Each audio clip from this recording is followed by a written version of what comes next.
on. But what about this issue of sovereignty? People don't even understand this whole thing about the birth certificate. As we've been mentioning, we did a whole teaching on sovereignty and African American blacks. And it's not just for African American blacks, but whites also have to comprehend and understand how the 14th Amendment that brought about the national birth certificate was, quote, to enroll the children of the newly freed black slaves as chattel property.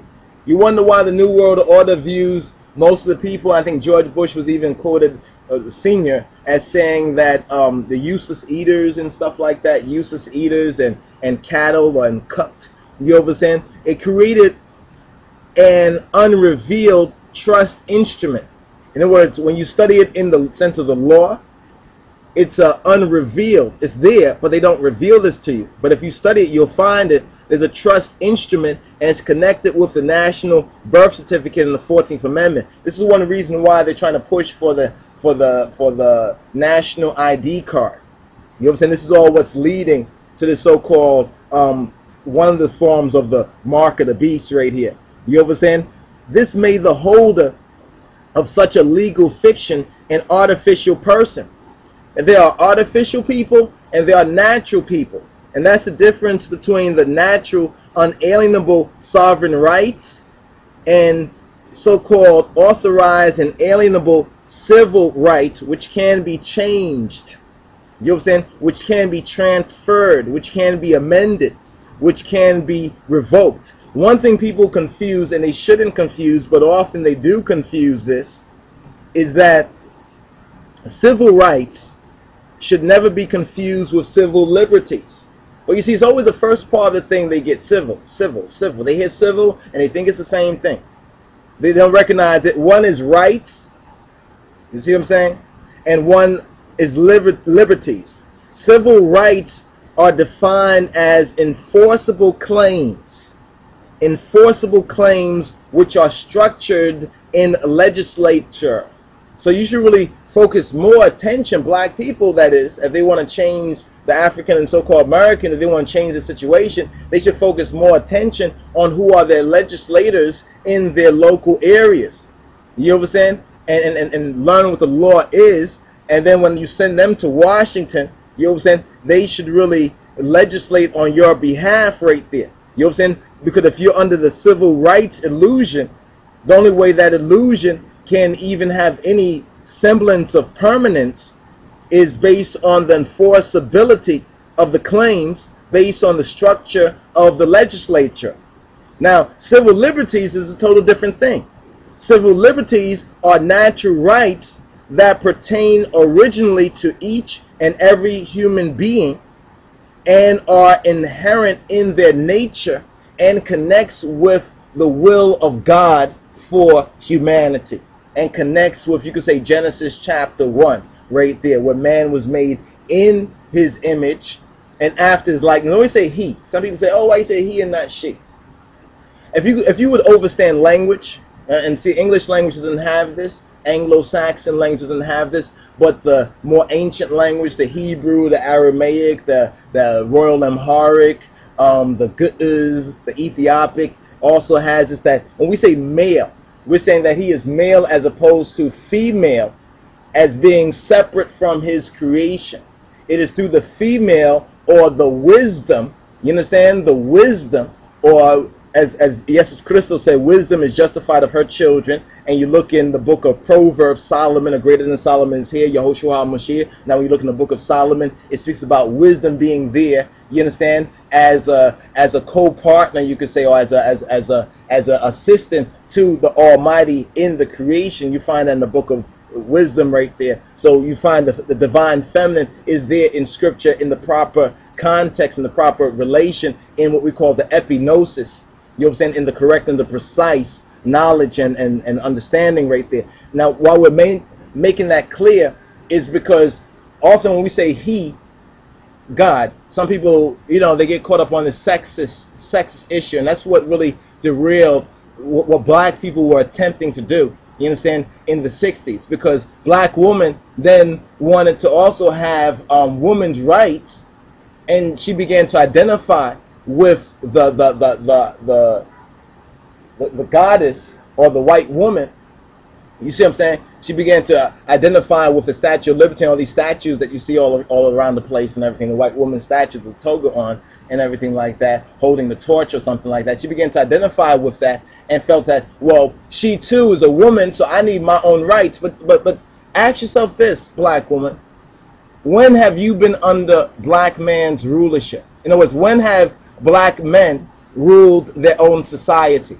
I mean, when have you experienced this? Black men ruling their society as white men basically rule this society. I mean, it's very clear.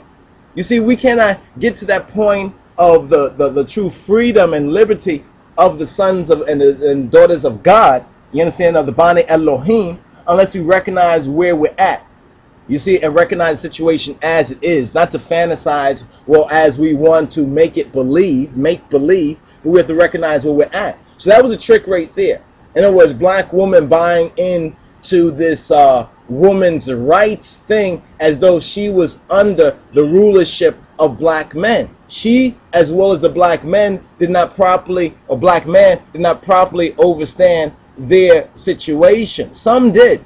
You understand? But they were suppressed, just like we're suppressed and others are suppressed. They were silenced as they want to silence us, and they've silenced others. You understand? Because if ones were to address that issue, there would be real change that you would know, not just believe in, because you already believe in Obama. You already believe in Obama. You understand? Now you want to know what he's going to do, and you want to know whether this belief, this trust, this faith that you put in him, you understand, is truly genuine. Was truly worth it. This is what we want to know as well.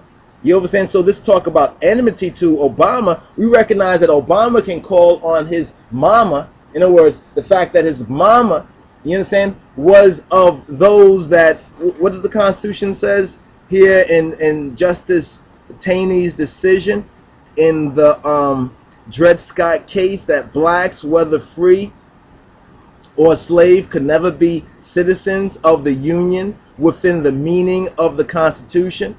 Article 2, Section 1, Clause 5, it states that no person except a natural-born citizen of the United States at the time of the adoption of this Constitution shall be eligible to the office of the President.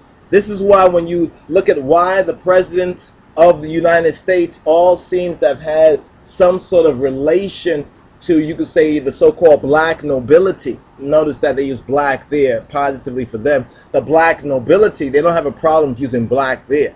You understand? The black nobility of Europe. You understand? The reason why is that when the U.S. government, you understand, was authorized to protect the property of another wherever that property resided in the United States territory, that after 1857, the Dred Scott decision, the next step through the Emancipation Proclamation was to allow the black property to travel throughout the United States, widening the jurisdiction of the federal corporation, the federal government of the United States Corporation.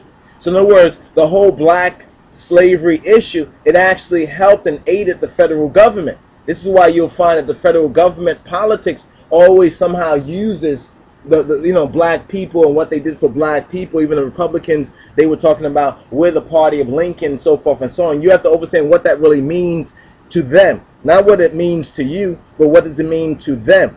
You understand? That's what you call the art of warfare, is knowing what it means to the other guy. You already know what it means to you. You should know that. Now you need to know what it means to the other guy. You understand, to the guy that's opposing you or fighting against you. This process would simultaneously advance blacks in the areas where white sovereigns had full jurisdiction, because the white people in the 13 states and other places, they were sovereign citizens. They received, the charter from England, so forth and so on. That grew into their own local, state, national government, their nation states, in other words. That's what nation states really comes out of.